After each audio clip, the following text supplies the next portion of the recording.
ಇಂದು ಸದನದಲ್ಲಿ ಅಮಾನತಾಗಿರುವಂಥ ಬಿಜೆಪಿ ಶಾಸಕ M R Patil ಅವರು ನಮ್ಮ ಜೊತೆಗಿದ್ದಾರೆ. ಅವ್ರನ್ನ ಮಾತನಾಡಿಸ್ತಾ ಹೋಗ್ತೀನಿ. ಸರ್, ಈಗಾಗಲೇ 6 ತಿಂಗಳ ಕಾಲ ತಮ್ಮನ್ನು ಅಮಾನತು ಮಾಡಿದ್ದಾರೆ. ಮುಂದಿನ ದಿನಗಳಲ್ಲಿ ಯಾವ ರೀತಿಯಾಗಿ ಇರುತ್ತೆ ಸರ್ ಹೋರಾಟ? ಇದನ್ನು ಜನರ ಮಧ್ಯ ತೆಗೆದುಕೊಂಡು ಹೋಗಿ ಪಕ್ಷದ ವತಿಯಿಂದ ನಾವು ಇದನ್ನು ಉಗ್ರವಾಗಿ ಖಂಡಿಸ್ತೇವೆ ಮತ್ತು ಪ್ರತಿಭಟನೆ ಕೂಡ ಮಾಡ್ತೇವೆ. ಈ ರೀತಿಯಾದಂಥ ನಡವಳಿಕೆ ಏನಿದು ಚರ್ಚೆಗೆ ಅವಕಾಶವೂ ಕೊಡೋಂಗಿಲ್ಲ, ಪ್ರತಿಭಟನೆ ಮಾಡೋಕ್ಕೂ ಇಲ್ಲ. ಮತ್ತು ಅನಿವಾರ್ಯವಾಗಿ ನಾವು ಇವತ್ತಿನ ದಿನ ಪ್ರತಿಭಟನೆಗೆ ಇಳಿಬೇಕಾಯಿತು.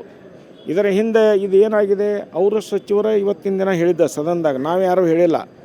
ನಾವು ಇದರಿಂದ 4-8 ಜನ ಇದ್ರ ಬಗ್ಗೆ ಶೀಘ್ರವಾಗಿ ಉನ್ನತ ಮಟ್ಟದ ಚರ್ಚೆ ಆಗಬೇಕಂತ ನಾವು ಮಾಡಿದಾಗ ಅದನ್ನು ಹತಕಬೇಕನ್ನೋ ಒಂದು ದೃಷ್ಟಿಯಿಂದ ಈ ರೀತಿಯಾದಂಥ ಕ್ರಮವನ್ನು ಕೈಗೊಂಡ್ರೆ. ಸರ್, ಈಗ ಪ್ರತಿಭಟನೆ ಮಾಡುವಂಥ ಹಕ್ಕು ಎಲ್ರಿಗೂ ಕೂಡ ಇದೆ ಪ್ರಜಾಪ್ರಭುತ್ವದಲ್ಲಿ. ಅಂಥದ್ರಲ್ಲಿ ಈಗ ಸ್ಪೀಕರ್ ಸ್ಥಾನದ ಹತ್ರ ಹೋಗಿ ಅಲ್ಲಿ ಪೇಪರ್ ಎಸೆಯುವಂಥದ್ದು, ಈ ಥರದ ಒಂದು ದೊಡ್ಡ ಮಟ್ಟಿನ ಪ್ರತಿಭಟನೆ ಅಗತ್ಯ ಇತ್ತಾ ಈ ಸಂದರ್ಭದಲ್ಲಿ ಅಂತ? ಅವ್ರು ಚರ್ಚೆಗೆ ಅವಕಾಶ ಕೊಟ್ಟರೆ ಅದು ಯಾವುದೋ ಹಾಕಿದ್ದಿಲ್ಲ, ಚರ್ಚೆಗೆ ಅವಕಾಶ ಕೊಡಲಿಲ್ಲ. ಮತ್ತು ಅವ್ರು ತಮ್ಮ ಇವತ್ತಿನ ದಿನ ಕೊನೆ ದಿನ ಇದನ್ನು ಹೆಂಗಾರ ಮಾಡಿ ಮುಗಿಸ್ಬೇಕು, ಚರ್ಚೆಗೆ ಅವಕಾಶ ಕೊಡ್ದಂಗೆ ಇದನ್ನೆಲ್ಲ ಮುಚ್ಚಿ ಹಾಕಬೇಕು ಅನ್ನೋ ದೃಷ್ಟಿಯಿಂದ ಅವ್ರು ಮಾಡಿದರು. ಅದಕ್ಕೆ ನಾವು ಪ್ರತಿಭಟನೆಯನ್ನು ಈ ರೀತಿಯಾಗಿ ಕೈಗೊಂಡ್ವಿ. ಸರ್, ಈಗ ಬಿಜೆಪಿಯಿಂದ ಮುಂದಿನ ದಿನಗಳಲ್ಲಿ ಒಟ್ಟಾರೆಯಾಗಿ 15 ಜನ ಶಾಸಕರನ್ನು ಈಗಾಗಲೇ ಅಮಾನತು ಮಾಡಿರೋದು, 18 ಜನರನ್ನು ಅಂತ ಹೇಳಿದ್ರೆ ಅದು ಸಾಮಾನ್ಯವಾದಂಥ ವಿಷಯ ಅಲ್ಲ. ಮುಂದಿನ ದಿನಗಳಲ್ಲಿ ಎಲ್ಲ ವಿಚಾರಗಳಲ್ಲೂ ಕೂಡ ಅದು ಪರಿಣಾಮ ಬೀರುತ್ತೆ.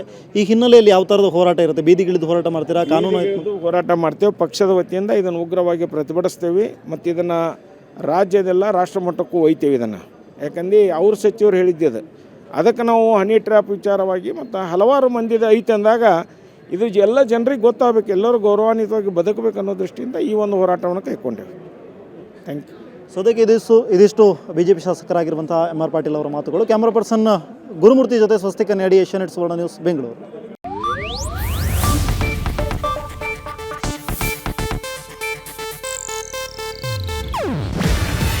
ಇದು ಏಷ್ಯಾನೆಟ್ ನ್ಯೂಸ್ ನೆಟ್ವರ್ಕ್ ಪ್ರಸ್ತುತಿ.